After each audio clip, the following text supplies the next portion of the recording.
What's up, everybody? Thank you for checking out this episode of Chewin' the Rag. Before we get started, just a couple of cool, quick announcements. First and foremost, at ChewinTheRag.com, same place where you find all of our platform links, social media, email for contact, and the gaming channel. There's now a section for merch. So if you click the merch link, it'll bring you to our web store where we have hoodies, t-shirts, water bottles, mugs, stickers, magnets, literally anything you could think of, we probably have it there. So be sure to go to chewintherag.com to pick up a piece of merch and make sure to like, rate, share, and subscribe on any of those platform links that you listen to us. It helps myself out, and more than that, it helps these guys out that I bring in that I think have cool things to promote. The more eyes on me, the more eyes on them, and it kind of helps the whole community, which is what this is really all about. Second, W, W Energy, good clean energy. Drink it every morning. I wear their merch. I have their hat on right now as we speak. I'm using their mouse pad. I highly support W. It's kind of helped me get away from coffee a little bit. I drink my W between like 6:30, 7 a.m. and I'm good until late afternoon, whereas I was drinking multiple cups of coffee a day. So W.GG and use promo code Chewin at checkout to get yourself some good, clean energy. Again, that's W.GG, promo code Chewin, no G, Chewin, Chewin at checkout. And one last thing, I am doing one more comedy show. I said I wouldn't, but I'm doing one more. Cairo, New York. It is September 24th, and it will be at the Old Factory Brewing Co. And I believe, if I'm not mistaken, all proceeds go to benefit hospice. So one more show. This is it. Not doing another one. Old Factory Brewing Co. in Cairo, New York, and that's a few months from now, September 24th. Thank you guys, and be sure to go into the description of this video if while we are rather talking about charity. Donate money to help the kids in all my videos, or Spotify, all the descriptions wherever you're listening. There's a GoFundMe link. Donate some money, help the kids. They also have an event early September, and I believe if you click the GoFundMe, it goes into that a little bit more. So come support those guys, support myself later that month to benefit hospice. And thank you guys again for checking out this episode.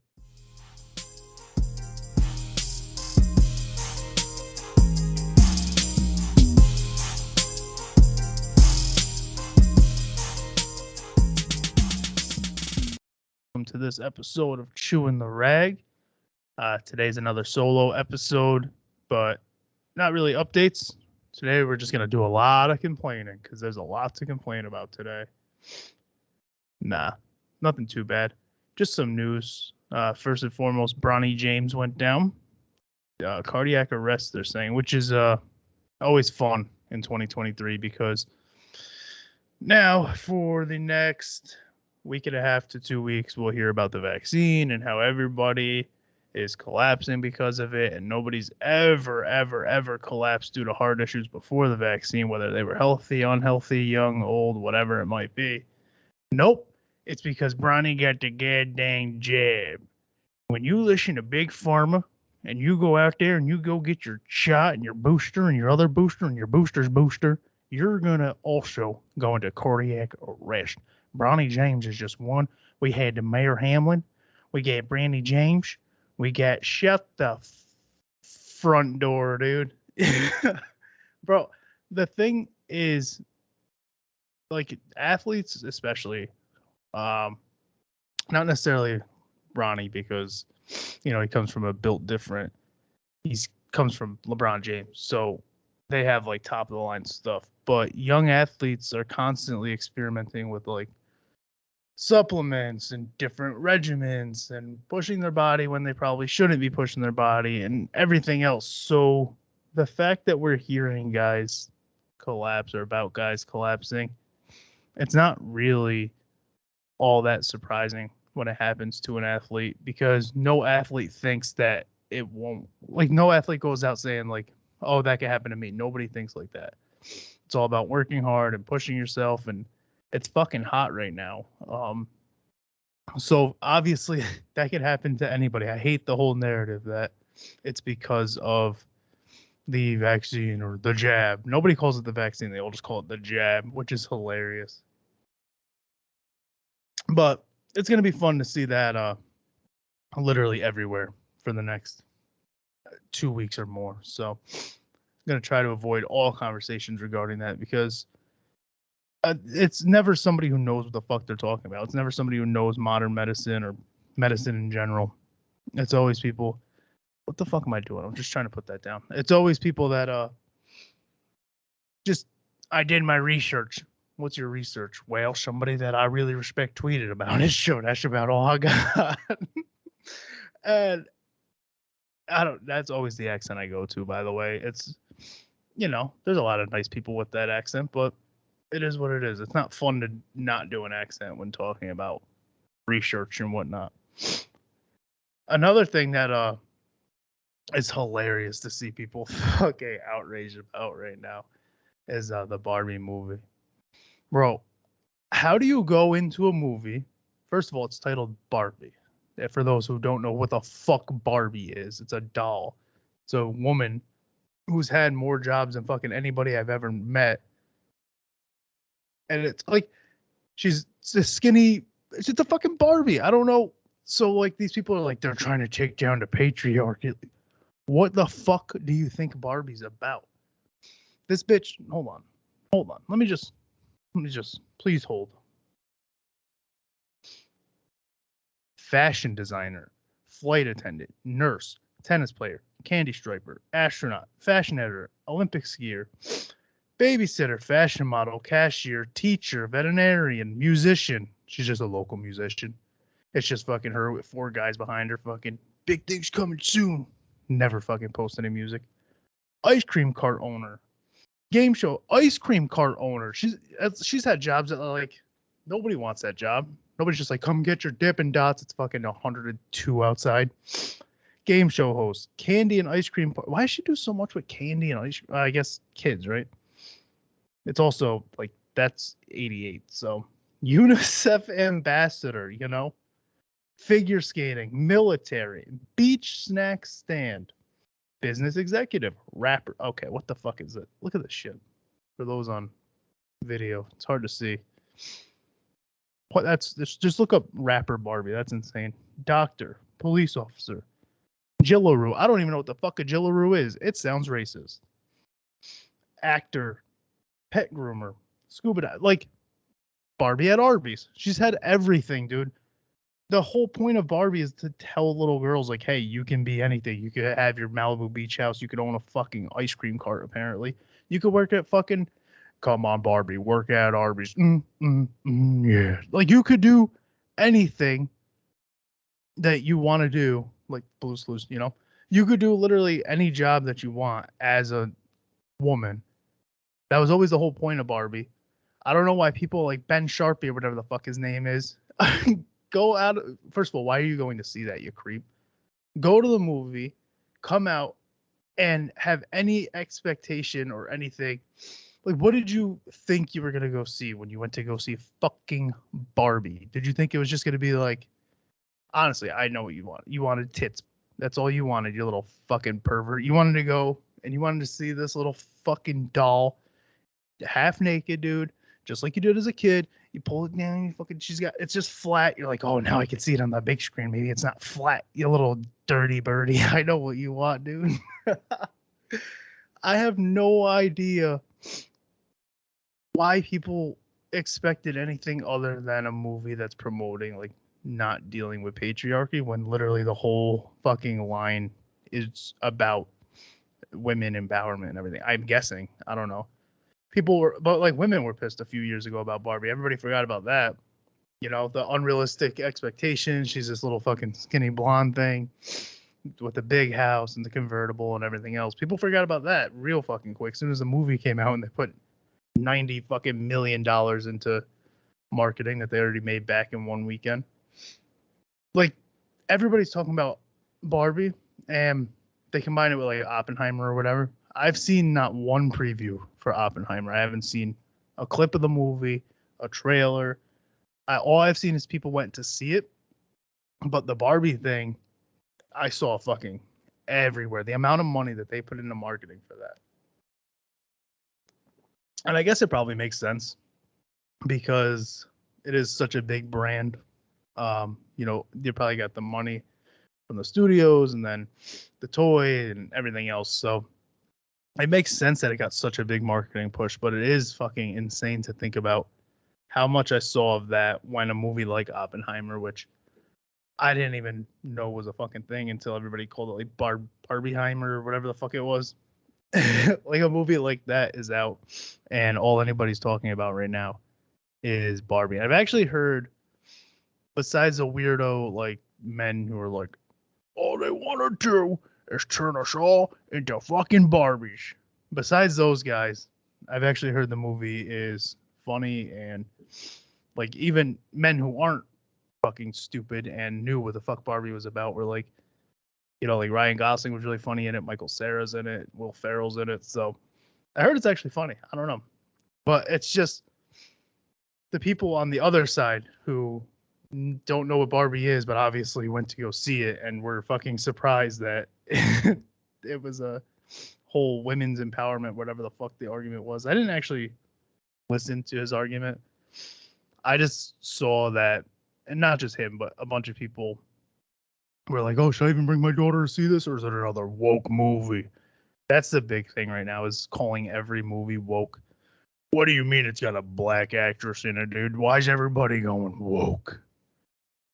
Why can't Sister Act have a bunch of... Why can't Fran Drescher, the bitch who played Phoebe in Friends, I can't remember her name right now. Why can't she, Fran Drescher, Roseanne, bring Roseanne back? What she said about the Jews, I agree with that. So let's bring Roseanne back and just give me somebody else.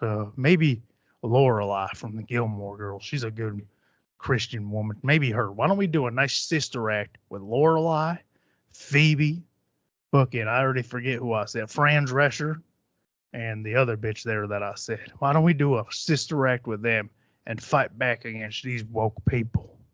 That's what we should do. Nobody would care. All those people that complain that, we're adding like the Black Little Mermaid, for example. All those people that complain about that would have nothing to say if they moved Whoopi Goldberg out of Sister Act and brought in fucking literally any of those people that I just said. Nobody would bat an eye. They'd be completely fine with it. But good, this one's for us. That movie would suck. Shut up. Who cares who it's for? That movie's gonna be dog shit, and you know it. But there's a whole Twitter account that's dedicated to if a movie or a show is woke, which people don't even know what the fuck woke means. Like they all look at it as a bad thing. They completely ruined the meaning of woke. It had to do with, I don't even actually completely know, so I'm not even going to talk out of turn. I'm not even going to give what I know the gist of it, and I know the importance of it for Black people. But for those who like watch two men walk down the street holding hands, they're like, this country's going fucking woke. I just saw it, and I swear I seen it. They weren't just holding hands like the cuff. They interlocked fingertips. They were interlocked. This street, my granddad used to live on this street, and we would not allow that shit back in the day. This country is woke. Those people, stupid as fuck. The dumbest shit. And to have a Twitter account that's dedicated to pandering to those people, and like they have a bunch of followers, which is insane. I'm not gonna say the name of it because the last thing I want to do is promote any fucking dumb shit like that. But I just want to pull up something recent from them. What is it called? I don't have it.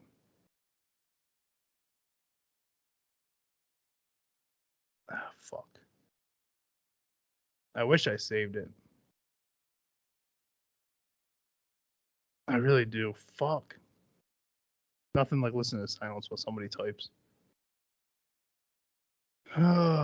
Sound of Freedom's getting a lot of shit too, which they're like, they won't play it in theaters. What do you mean they won't play it in theaters? It's in theaters right now. I could go buy a ticket to see it. I don't understand what the hell we're talking about.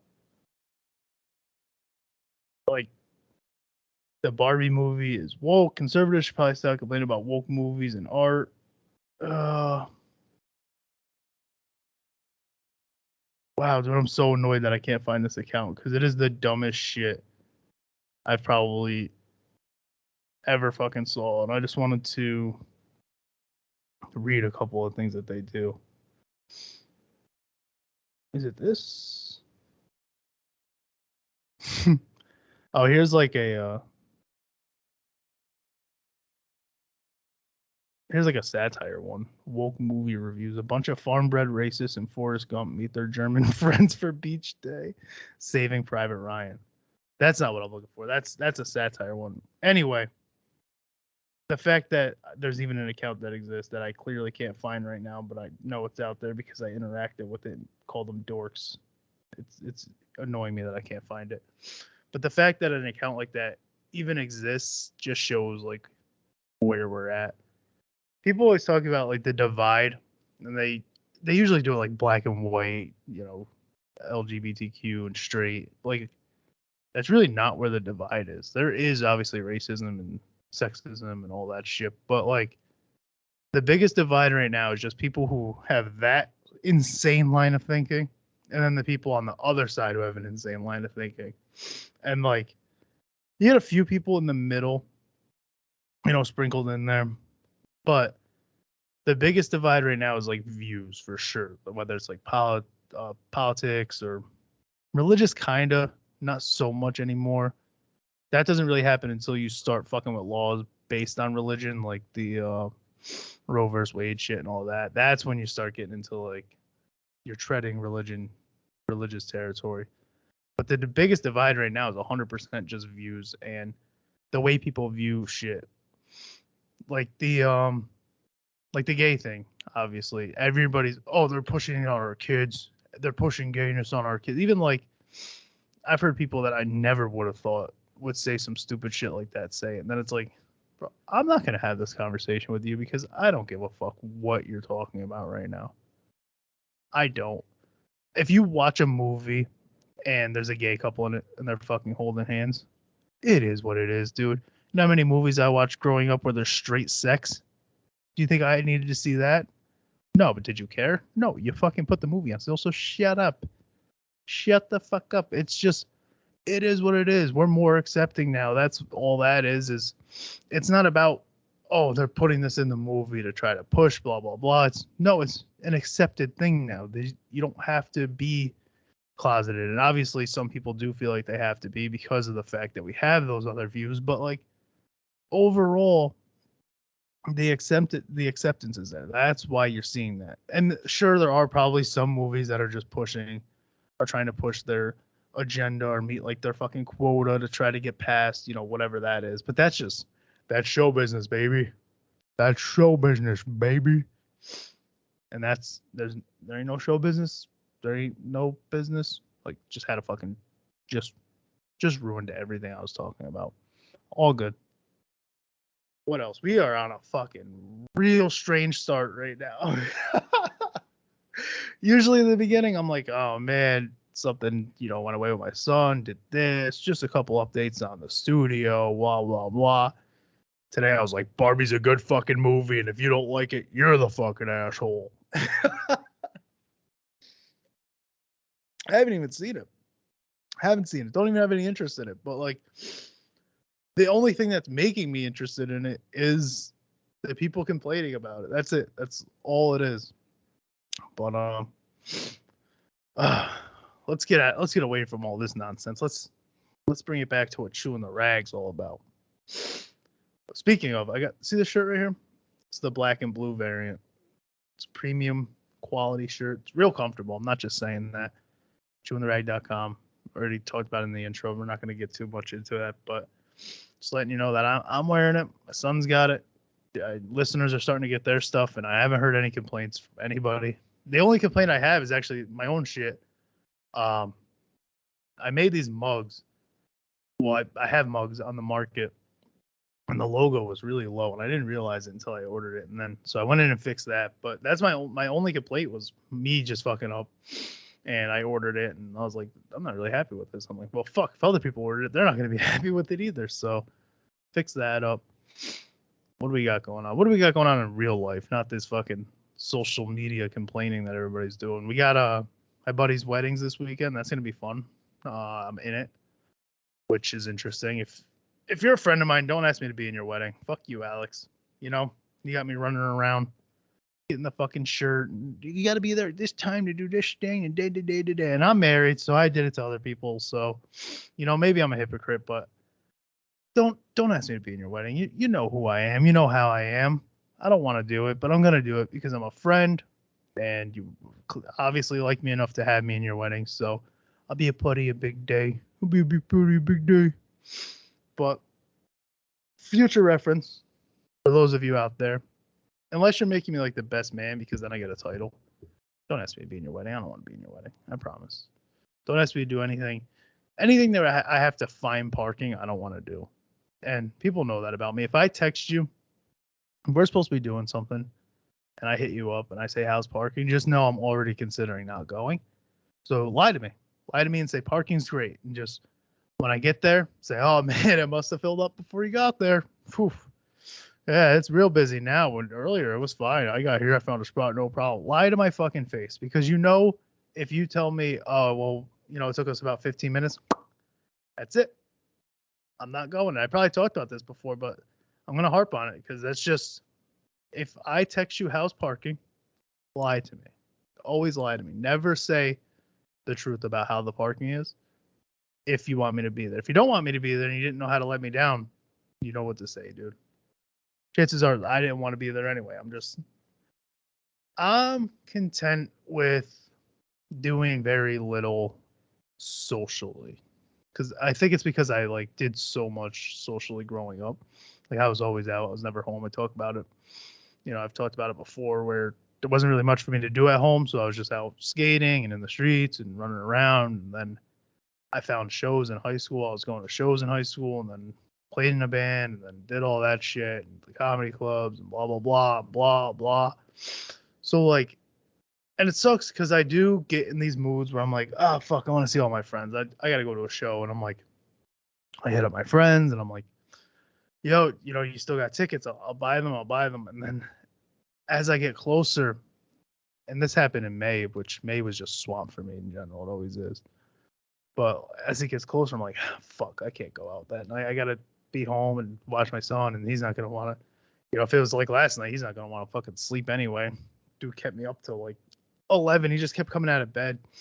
It was thundering out, so I think he was scared, but he wouldn't come out and say it. He said he was nervous a little bit, and I was like, it's just thunder, buddy. And then when I'd go in there, he's laughing and giggling. I'm like, okay. So I can't tell if you're actually nervous or you're just a fucking 3-year-old. And chances are it's a little bit of both. 3-year-olds are tough. I talked about it a couple weeks ago. They know how to fucking push your buttons a little bit. It's that personality starts to really peek through at 3. They're starting to get into like the toddler years and they're going to be playing sports soon and going to school soon and they're figuring things out and they're repeating things. And your behaviors were like at 2, I can make like these little sarcastic jokes and stuff because he wasn't really picking up on it. Now I got to be like careful when I'm using sarcasm and teasing my wife in front of him because now he's picking it up and he's like, oh, so this is okay. This is communicating. It's like, buddy, dad's an asshole. You don't have to be an asshole. I'm just kidding. I'm joking around. I don't say that to him, obviously, but I do let him know that, like, dad was just teasing mom. Like, you don't have to repeat it. You don't have to make these jokes. And it's not like bad. I don't swear in front of my son or anything. I try not to, at least, obviously. Slip-ups happen when you're somebody like me. Listen to this podcast, you know I swear a lot. So slip-ups happen. But overall, I try to be pretty clean around him. But we're just a family that jokes around a lot. So trying to find the balance between like joking around and then it comes out as like, buddy, but you can't be rude. Like there's joking and then there's like teasing playfully and then there's teasing like kind of being a dick. You got to find the balance there. You can't be an asshole. So three's tough. It's definitely taking a toll, but it's also really fun too. I don't want to sound like I'm complaining about my son because this is also the age where I can bring him out to like the lake and he can swim and he's starting to ride rides at like amusement parks like I talked about.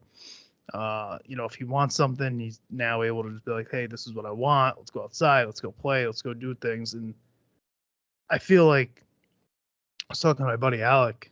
Went to a pool party with our kids on Saturday, and for a buddy of mine, and he was saying like, yeah, like three's cool because I feel like that's the age when they could really like start to remember things as you remind them about them. So like things that we did over the summer or that we're doing over the summer, just keep bringing them up and drilling it into his head like these memories. Because as a kid, I don't really have memories of doing shit with my parents at all. And that's just the way it was, though. We had one vacation, and it wasn't even with my mom and dad. It was I went to Florida with my aunt. I think I talked about this before. I'm pretty sure I talked about my two aunts fighting in the hotel in Florida.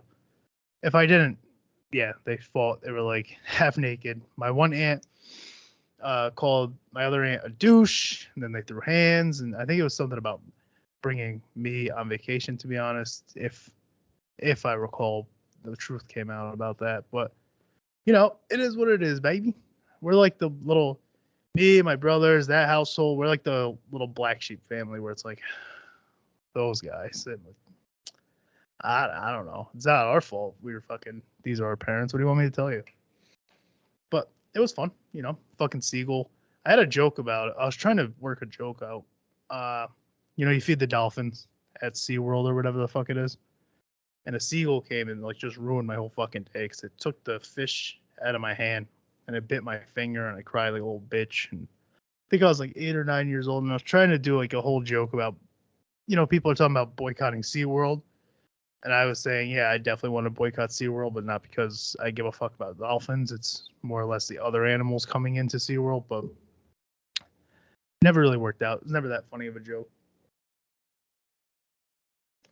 One of my biggest memories from Florida is actually my brother, my younger brother, the middle child, was trying to jump the fence into like the alligator crocodile feeding area that they have. They had a big fenced in area, guys on docks just throwing fucking who knows what the hell they were throwing from those buckets in there. My brother got like we were all sitting on bleachers and we're all watching this shit. Like alligators are eating. I don't give a fuck what that guy's doing over there. We're all watching this, and then I look over and I see my brother halfway up the fence trying to climb in, and I'm like, all right, I know that I'm 9 or whatever the fuck I said, and like I'm mesmerized by this, but like where's the adults? Not even just the adults I'm with. We have bleachers full, and a kid's halfway up the fence. Now being 30, I always know what the fuck my son's doing. No matter where I am, I know what he's doing. I'm zoned in on him and also on the surroundings. So like anything to keep him safe. So how the fuck did if I'm 8 or 9, this kid's like 6 or 7, how the fuck did he get up on the fence halfway and nobody noticed? This isn't a low fence either. It was decent. I mean, I was young, so it's probably only like a 6-7 foot fence. But from memory, it was pretty decent.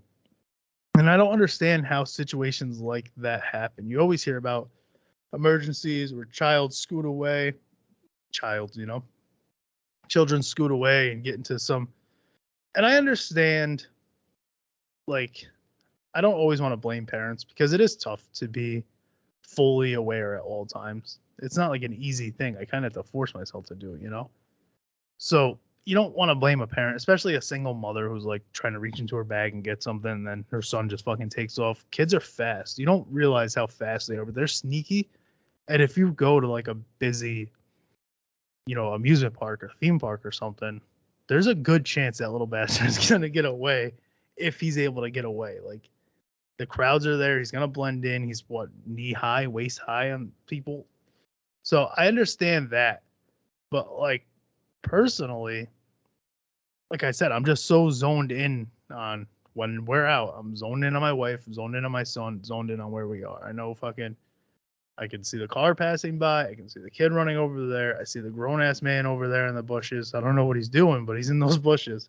I see all that shit while also, and it could be this lazy eye, you know, if I can travel sometimes, maybe that helps. But I never understood how my brother got up on that fence is the whole point of that whole thing. Like, as an adult man with a son and a family, I'm way too like hyper focused on them for anything like that to happen. And it took me going like, "Hey, Billy's up on the fucking fence over there. Like Billy's on that gate. He's gonna jump that shit." And then my aunt like got up and ran over and took care of it. And what about the people who work there? What I mean, I'm guessing like it's just some guy who hates his job. He's like, ah, finally, finally some action. He's not even the guy who gets to throw the food at the crocodiles. He's at the fucking gate, just please nobody cross. Please nobody cross. He's saying that at the fence here. He sees in his peripheral. He sees that kid climbing up. He's like, yeah, I'm only responsible for this section right here, right here. Whatever happens to that kid, happens. And like alligator attacks in Florida are so common that he's not batting an eye. He's like, whatever, it is what it is. It didn't happen on in my section. I don't know where Ted, Tony, George, whatever the fuck it is over there. I don't know where they are, but kid's going in. The kid is going in the water. But yeah, we got a cottage or a cabin or whatever. You know, my buddy's getting married. He's not getting married far from us, but it was like, how do we want to do this? Because I have to be there early. I'm in the wedding, like I said. I have to then get there early, get ready for pictures, do all that shit. And then I have to, make my wife fucking come sit around while I do all like the groomsmanship. And she's in her dress, my son's dressed up, and she's got to chase a 3-year-old around the grounds or whatever the fuck it's called. Or I could just be like, all right, well, let's try to get another memory for my son. Got like a nice little house on a lake. Gonna spend the weekend there. Took that Monday off. So if I can do something like that, it's just way. First of all, it's nicer for me. You know, I don't have to wake up that Saturday of the wedding, wake up early, drive the hour, go get ready, blah blah blah. Like I said, make my wife chase my son around. We can now go Friday night, hit the cabin, rest, blah blah blah. I just go in the morning to the wedding destination. She can stay home or stay back rather, get dressed, look at the water with my son, blah blah blah. And then also for him, it's like, oh, I'm at the lake. Like he gets a little bit of that. He's gonna swim in the lake, hopefully if it's not raining. He'll have his fishing pole, whatever. I think there's boats there. It's all private stuff. So like if you can create even the smallest memory, I feel like is important right now, especially because you see that stupid meme that goes around where it's like you can buy all the toys and clothes you want. Kids are just gonna remember who's there. It's like I could do all the above. You ever think of that, bitch? I'll buy the clothes, I'll buy the toys, and I'll also be there and bring in places. And because I didn't have that, I didn't have. First of all, I didn't have buy anything. You know what I'm saying? We did a little receipt swap here and there, a little steal, a little take, a little hustle. We did that. We didn't do the buy your kids shit. My grandmother obviously helped out with, you know, I talked about her on the Mother's Day episode where she would do. That's where the gifts came from that were legally obtained. You know, she would hook us up with a lot of like presents and give them slide my mom Christmas money and blah blah blah. But for the most part, we didn't do the purchasing of things. We didn't do the family trips. We did the steal the necessities, hustle for some fun, and you guys go find something to do because we can't afford family trips. So being able to give my son a little bit of all of the above legally, I'll do that 10 times out of 10. I also don't mean to make it sound like we were dirt poor because, I mean, we were, but we always had stuff because of those other means. You know what I mean? Like, there's people that didn't have anything, but also were morally not into the idea of taking from corporations and whatnot, but fuck a Walmart, you know. My mom's probably banned 5 Walmarts in the Cap region, and it is what it is. What do you want me to tell you? I don't have any excuses for it or anything, but she did it, man. She probably hates when I talk like this on here, huh? Could you imagine that? You raise somebody and he gets a little platform and he's just like, my mother's a fucking thief. That's not really how I mean to come off at all. It's just she knows the truth, and so does everybody else. She's good now. She's doing a little bit. She's not doing that stuff. I'm not gonna incriminate anybody on what she's doing right now. This is awkward. This whole little section. What if I just basked in it? Just like, right now she's not gonna just bask in it. This is the stuff that will be interesting in September. Because like I said, I'm doing old jokes, but I'm also doing new jokes that I haven't worked out. I think they're funny. I think they're really good. There some stories from here that got feedback. They're like, you ever tell that one on stage? I'm like, no. And they're like, well, you shouldn't. I'll jot that down. So like, I think they'll be good. But at the same time, I also like that awkward little like silence. The awkward, yeah, man. Some people don't like that. It's hard for people to bask in awkwardness. But because I do say and do wild shit with my friends, I'm fine with a little bit of awkwardness. I'll welcome it. You have to, especially if you're telling new jokes on stage. This was always the big thing is people, who was it recently? Somebody recently hit me up and was like, yo, so I've had people tell me I should go on stage. And whenever that sentence comes up, it's funny because that's what people did to me from like the year from like I was 18 to fucking 28 or whenever the fuck I got on stage. People would do that. They'd be like, hey, you're really funny. Like, I don't know how you come up with this shit. You should get on stage. So when somebody starts a sentence like that, I'm like, okay, they're thinking about it. At the very least, they're thinking about it if you're coming to me and saying that. And then they say something along the lines of like, how do I get started? Or what did you do? And so for me personally, what I did, I already had a buddy going to open mics. And I was talking to another buddy saying like, look, I think I might just try it out. And I didn't know at the time, it was Casey.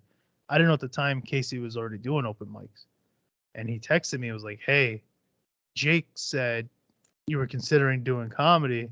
Just want to let you know I've been going to an open mic in Albany. If you ever want to swing by, you should come through. And I was like, yeah, I will. And then he did it the next week. He's like, hey, I'm going up here. I'm like, yeah, I will. And then the week after that, I was like, all right, I'll do it. I'm going to come up. And I went. And the first 2 times I think I went, I didn't go on stage. It was a coffee house. It was just front of the room, but I didn't go up. I was like, nah, I'm good. I'm just kind of going to, observe and see the feel of it and how it goes. And you do that twice, and then you're like, okay. So these guys obviously aren't professionals. They're at this coffee house open mic. So I can, at the very least, I can get up there and just tell some true stories. So I did. The very first joke I ever did was about, and I'm not going to do this joke, so I'll say it. The very first joke I ever did was how, like, because I worked in a call center and the break room was always older black women on FaceTime. So the very first joke I ever did was how I could never date a black woman because I'm just not handsome enough for FaceTime. And if somebody ever walked by, I just know she would get hit with like a barrage of insults. That's all. It was a really stupid joke, but it got a chuckle. And then I was like, okay, so I can at least make fun of myself easy enough. And then I did just some bits like that. But then it grows and you realize like you go from silence with your first joke to a chuckle and then you get off. Then you're like, okay, that got a chuckle. So let me go off that. That one got silence, but also that was my first time ever getting on stage. It probably sucked. Let me try to tweak it. And then you get 2 chuckles. And then you're like, okay, I got 2 chuckles. Then you get 3 chuckles. And then silence again, 100% silence. But then you like find a joke that makes a room laugh. And that's when you feel good. So like that, my biggest advice to people like Dave, I mean, I'll just say it. Dave is the one who reached out to me. My biggest advice for somebody like Dave is like you have to just get up there and you have to understand that it's awkward and it's silent. But the more you get up there and the more you're in that awkward and that silence, you'll hear, even if one guy in the back of the room goes that nose fucking, you're like, okay, all right, there's something there. That guy got it. And then you try to get the whole room to, and then you feed off that, and then the whole room, and then it turns into laughter. So don't get discouraged by your first 15 times going on stage because you're probably not going to get a laugh in your first 15 times going on stage. And it's like a real laugh. You'll get ha-has and hee-hees, but like a real, oh, this room is laughing now. That doesn't come right away. It's like a man with, I'm not going to do an erectile dysfunction joke right now, but it doesn't come right away. You got to really work at it, and you have to understand that conversation funny isn't the same as stand-up comedy funny. Me and you shooting the shit on a podcast, me and you shooting shit at a bar, me and you I meet up with you and I'm making fun of the shoes you're wearing off rip.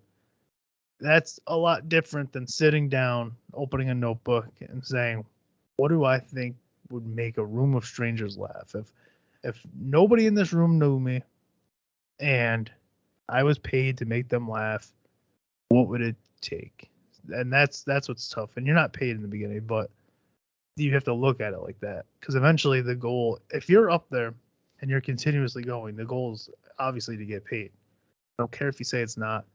You don't want to sit there and just perform at open mics your whole fucking comedy career. And I didn't have a career, I never did, but I knew going up there, like, if I'm going to continue doing this, I'm eventually going to want money for it. That's just how it works with everything. Not necessarily everything. This podcast, I'm going to go fuck that. I'm in the hole with this fucking thing. But anything where you're physically in person on stage entertaining somebody, you want to make a few bucks off it. It might not be the ultimate goal. The ultimate goal might just be, this is my hobby and I'm having fun with it. But also, you have to have somewhere in the back of your mind where it's like, if I'm not going to get paid for this, it's probably because I'm not funny enough. Because eventually, if you're good enough or funny enough or your band performs well enough, somebody's going to throw a couple bucks your way. And I'm not even saying like go get rich, make it a career, but I don't know. I'm rambling. It's just, it drives me insane when people are like, don't do it for the money. Like, no, don't do it for the money, but be good enough where somebody's willing to pay you. There's the nugget right there. I knew I'd get to it eventually. Don't be satisfied with just hitting the open mics and doing it that way. But ultimately, the advice I have is just go. You don't even have to get on stage your first. Go to like 5 open mics. Just go to, there's ones in like Saratoga and Albany. There's ones all over the place. Troy. Go to them, hit them all. Just watch. Now, a lot of the local comics are going to be at every single one. So you'll hear repeat jokes too. That's another thing. Like, don't be afraid to tell the same joke twice because you have to. You have to hone that thing. Just get up on stage or don't your first 5 times. Like I said, I didn't go on stage until I think my 3rd visit, 3rd or 4th.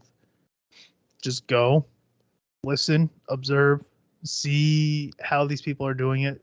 It's really good to see people not at a professional level. You go to a professional show and you're like, I'll never reach this level. Maybe you won't. That's fine. But you can hit the same fucking. Go to an open mic. You'll see what I'm talking about. You can be just as funny as a few of those characters that get on stage. That's all I'll say about that. I'm not trying to be rude. There's just some guys who try it out once or twice and, it's not for them, but they just wanted to do the same thing I'm talking about with you. They just wanted to get up there and try it out. So maybe they weren't hilarious, but that's good. That's what you want. You need to see that because then you can get up there and you can be like, I don't have to be hilarious right now. I just need to get something out there.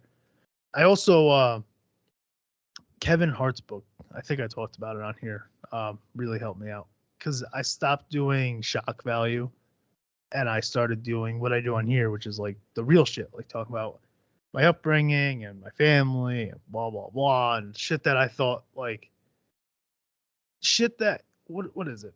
It's not trauma because I'm not traumatized, but people say like make your trauma funny. Um, so what I did was make like my hardships funny, shit that you know, like my mom and dad being home all the time, so I didn't get a hot babysitter, like stupid corny shit like that. But you can turn those things into jokes because that's all that is. I obviously didn't give a fuck that I didn't have a hot babysitter, but that's funny because that's something that people can relate to. Hopefully, there's always like the movie where the kid's getting babysat and he falls in love with her and blah blah blah. You can turn stupid shit like that just into jokes. So, and that's what Kevin Hart's book did. It was just talking about how he took like real life shit and made it funny instead of pandering to like little people jokes and shit like that. So I don't know. This episode was just kind of fun. It was just rambly and touched on a little bit of everything, but we'll be back to a guest hopefully next week. It's just, look at the fucking keeping it real, dude. Just yawning mid sentence. It's just a little hectic right now with the wedding and everything coming up, so it's just easier for me to hop on, do a fucking solo podcast. I hope everybody likes these guest ones though. Views are going up, so that's good. It looks like everybody's appreciating the guests. The solo stuff it can be boring. You're just listening to my fucking voice the whole time. There's no breakup. There's no back and forth conversation. It's really just me rambling about whatever the fuck comes to my brain because I don't write things down all the time. I knew I was going to talk about Barbie, but I didn't really have much else after that. So that's what we do, baby. We chew the rag, chew the fat. We argue, you know. We converse, we talk, we rant, we ramble. And I think that's what makes this what it is, though. And people have told me that. They're like, it would probably not be the same if you did have topics and went through and hit them all. And I'm like, yeah, you're probably right, because I do my best when I'm just rambling. Not that this is my best, but you get what I'm saying. ChewinTheRag.com, w.gg, promo code Chewin. ChewinTheRag.com. All the platform links. Like, rate, subscribe, share, follow. All the shit from the intro. It's all the same shit. Thank you guys for checking out this episode. We'll be back next week, hopefully with a guest. If not, maybe I'll do a full structure instead of these rant and rambles.